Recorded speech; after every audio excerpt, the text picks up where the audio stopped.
अब नेक्स्ट है जी हमारे पास एक्सरसाइज 2.4 का क्वेश्चन नंबर 2 है। शो दैट एक्स की पावर ए हमारे पास न्यूमिनेटर में हमारे पास एक्स की पावर ए और डिनोमिनेटर में एक्स की पावर बी और होल हमारे पास पावर है ए प्लस बी। इसी तरह से next x power B over x power C और होल ब्रैकेट में हमारे पास पावर इसकी आ जाएगी B plus C multiply X power C over X की पावर ए और होल में हमारे पास पावर आगे C plus A is equal to 1। अब हमने इसको प्रूव करना है कि जो हमारे पास लेफ्ट हैंड साइड है वो राइट हैंड साइड के इक्वल है या नहीं है। इसको हम सॉल्व करेंगे इस तरीके से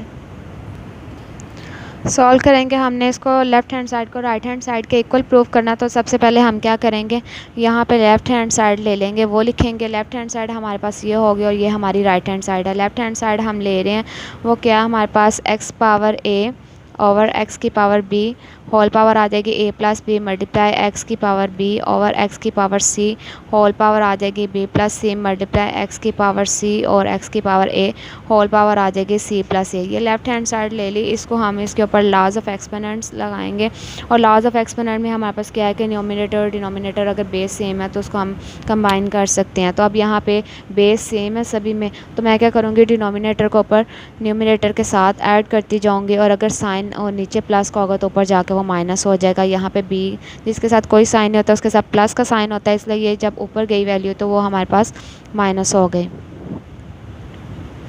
इसी तरह से हमारे पास ये आ जाएगी बी माइनस सी और ये हमारे पास B plus C multiply x की पावर आ जाएगी सी माइनस ए और होल पावर आ जाएगी सी प्लस ए।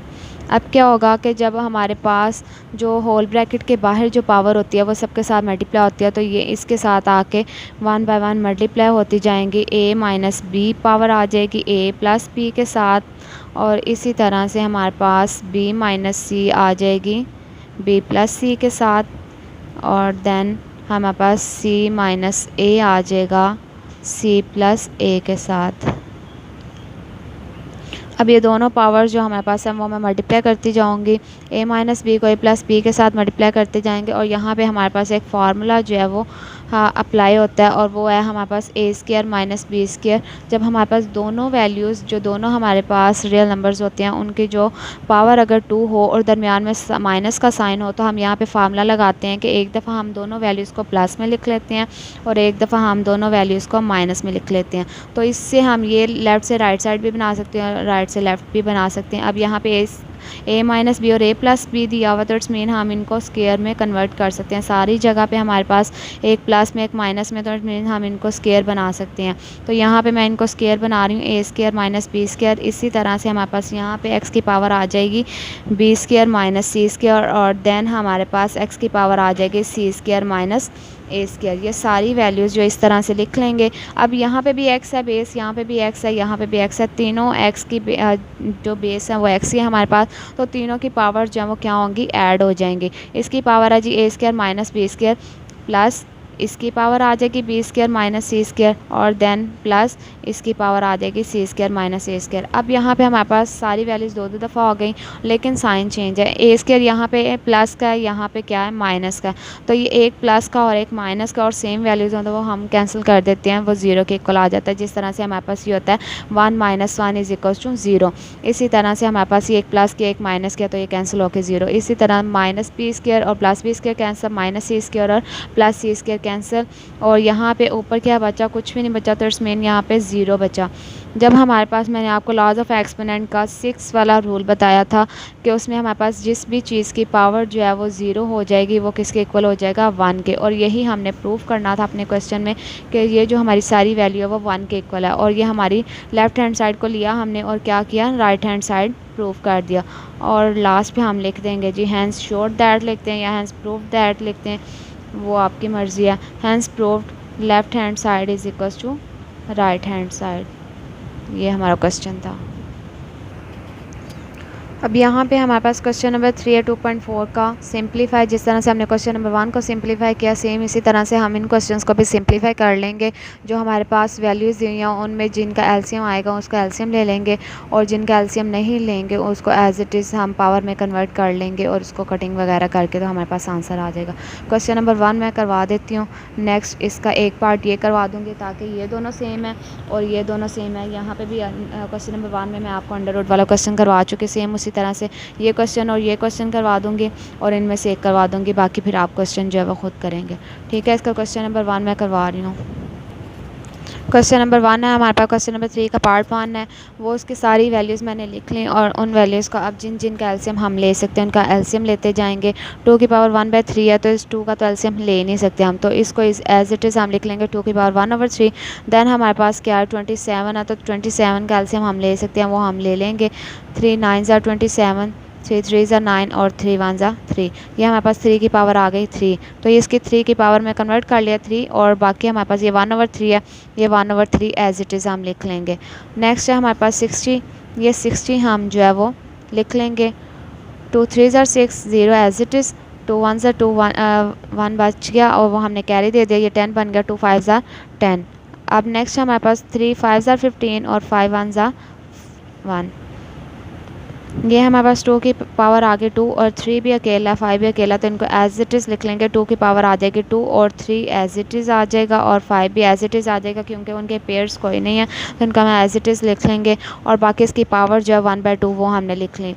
उसके बाद है हमारे पास नीचे क्या 180 का हम क्या करेंगे, एलसीएम ले लेंगे। 2 9 are 18, 0 as it is, 2 4 are 8, 1 carry, 2 5 are 10 और फिर 3 1 are 3, 1 carry, 3 5 are 15, 3 5 are 15 and then 5 1 are 5। 2 का पेयर बन गया, 3 का बन गया और 5 जो है वो अकेला। तो यहाँ पे हम 180 की जगह पे क्या लिख लेंगे, 2 की पावर 2, 3 की पावर 2 एंड देन 5 और होल पावर आ जाएगी हमारे पास 1/2 जो दी है। और 4 आपको पता है कि 2 2 are 4, तो ये 2 का स्केयर बन जाएगा और इसकी पावर आ जाएगी -1/3। और 9 एंड 9 3 3 are 9, ये भी हमारे पास 3 का स्केयर बन जाएगा और ये 1/4 आ जाएगा हमारे पास। उसके बाद हम क्या करेंगे, इनकी पावर्स को इनके मल्टीप्लाई करके लिख लेंगे। 3 की पावर यहाँ पे 1/3 के साथ मल्टीप्लाई हो जाएगी, वो लिख लिया। और ये होल ब्रैकेट है तो ये होल ब्रैकेट सबके साथ मल्टीप्लाई होगा हमारे पास। 2 की पावर 2 मल्टीप्लाई 1/2, फिर 3 की पावर 1/2 उसके साथ हो जाएगा और 5 के साथ हो जाएगा 1/2। ये 1/2 हमारे पास 2 की पावर 1/2 और 3 की पावर 1/2 और उसके बाद 5 के साथ 1/2 आ जाएगा। और नेक्स्ट हमारे पास 2 की पावर 2 है, उसको मल्टीप्लाई कर देंगे उसकी पावर के साथ -1/3 और फिर हमारे पास 3 की पावर 2 है और उसको मल्टीप्लाई कर दिया 1/4 के साथ। ये सारी हमारी टर्म्स जो है हमने एज इट इज़ लिख लें। उसके बाद है जी जिन जो ऊपर नीचे सेम वैल्यूज़ उनको हम कटिंग कर लेंगे। यहाँ पहले उनकी पावर्स को कटिंग कर ली है, 3 3 से कटिंग हो गया और ये 3 की पावर 1 3 बच गया। इसी तरह से 2 की पावर 2 बच गई तो 2 बच गया। यहाँ पे 3 की पावर 1/2 ये किसी के साथ कटिंग नहीं होगा तो ये एज इट इज़ लिख दिया जाएगा। और 5 की पावर 1/2 भी एज इट इज़, क्योंकि किसी के साथ कटिंग नहीं हो रहा। फिर ये 2 की पावर 2 से कटिंग हो गई, ये मैंने काट दिया और ये 2 लिख लिया। उसके बाद है हमारे पास ये 3 की पावर 2 हमारे पास ये यहाँ पे 1/2 के साथ कटिंग हो जाएगी। ये 1/2 जो था उसके साथ कटिंग हो गया। और उसके बाद 5 है, 5 एज इट इज़ आ जाएगा। और ये 2 की पावर ये 3 के साथ कटिंग नहीं हो सकता, इसलिए 2 1 are 2 और साथ माइनस का साइन आ जाएगा। डिनोमिनेटर में बस 3 आ जाएगा और ये 2 1 are 2 आ जाएगा, 2 2 are 4, तो 3 की पावर क्या आ जाएगी 1/2 आ जाएगी। ये हमने सारी वैल्यूज़ लिख ली। अब देखेंगे कि ऊपर नीचे हमारे पास कौन सी वैल्यूज़ सेम है, उसको कटिंग कर देंगे। ये 3 जो है वो ऊपर सेम, नीचे भी सेम, 2 भी इसी तरह से सेम, 5 की पावर 1/2 भी सेम, 3 की पावर 1/2 भी सेम।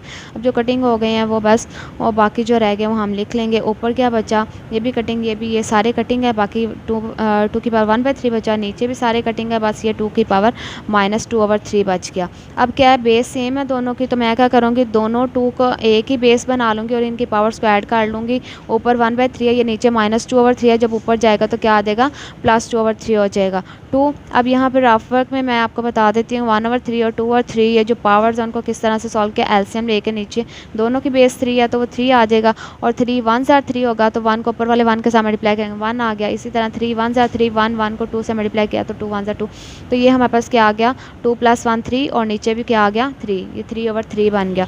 तो इसकी पावर यहाँ पे मैं क्या कर लूँगी, हमारे पास आ जाएगा 3/3 आ जाएगी। तो फिर ये 3 3 से कटिंग होके यहाँ पे 2 की पावर क्या आ जाएगी 1, और जो 1 पावर होती है वो हम नहीं लिखते, तो ये 2 हमारा जो वो आंसर होगा।